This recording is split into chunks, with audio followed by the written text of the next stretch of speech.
നമസ്കാരം മലയാളി വാർത്ത ലൈഫിലേക്ക് സ്വാഗതം. ലോറി പോയതിനു പിന്നാലെ റോഡ് ഇടിഞ്ഞതാണ്. അതിനുശേഷം അവിടെ കണ്ടത് നടുക്കുന്ന കാഴ്ച.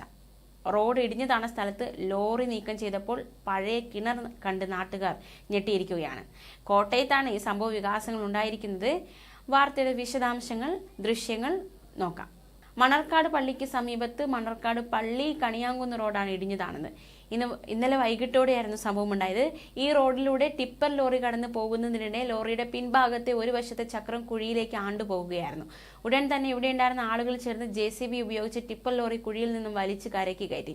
ഇതിന് പിന്നാലെ നോക്കിയപ്പോഴാണ് റോഡിൽ വലിയ കുഴി രൂപപ്പെട്ടത് ശ്രദ്ധയിൽപ്പെട്ടത്. തുടർന്ന് കുഴിയിൽ നടത്തിയ പരിശോധനയിലാണ് ഇത് വർഷങ്ങൾക്ക് മുൻപ് മൂടാതെ കിടന്ന കിണറാണെന്ന് കണ്ടെത്തിയത്.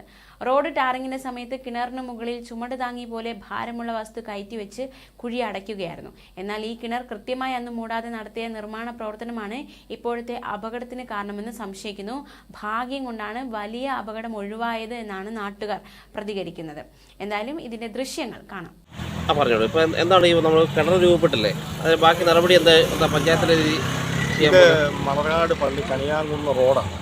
ആ റോഡിന് നേരത്തെ വീതി കുറവായിരുന്നു. അത് പള്ളിയുടെ സ്ഥലം വിട്ടുകൊടുത്ത് നമുക്ക് റോഡിന് വീതി കൂടിക്കൂട്ടി വന്നതാണ്. അപ്പോൾ എൻ്റെ ഒന്നും ഓർമ്മയിൽ ഇങ്ങനെ ഒരു കിണറിൻ്റെ കാര്യം അറിയാൻ മേല, കണ്ടിട്ടില്ല. ഇപ്പം ഒരു ലോറി വന്ന് അവിടെ താന്നത് പഴയ കാലത്തെ കല്ല് കീറി അത് അടച്ചിരുന്നതാണ്. ആ കല്ലൊരെണ്ണം അടന്നു പോയിട്ടാണ് ഇപ്പം ഇങ്ങനെയൊരു കിണർ ഇവിടെ ഉണ്ടെന്നുള്ള വിവരം ആ ലോറി താന്നു കഴിഞ്ഞപ്പോഴാണ് മനസ്സിലായത്. അതിപ്പോൾ ഉടൻ തന്നെ അവിടെ കൊണ്ടുവന്ന് നമ്മൾ വേസ്റ്റ് അടിച്ചിട്ട് ആ കിണർ ഉടൻ തന്നെ മൂടാനുള്ള നടപടി ഏർപ്പാടാക്കിയിട്ടുണ്ട്. അത് പള്ളിയിൽ തന്നെ അതിൻ്റെ കാര്യങ്ങൾ ചെയ്ത് ഇപ്പം തന്നെ മണ്ണടിച്ചത് മൂടുന്നതായിരിക്കും.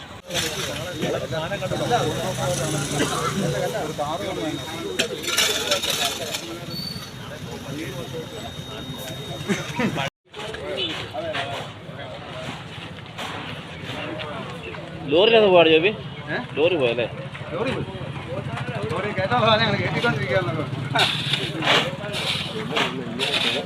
നിനക്ക് വീഡിയോ ഒക്കെ തരാമായിരുന്നു.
അതെന്നെ ഇവിടെ അവരന്ന് കയറ് കെട്ടിയില്ല.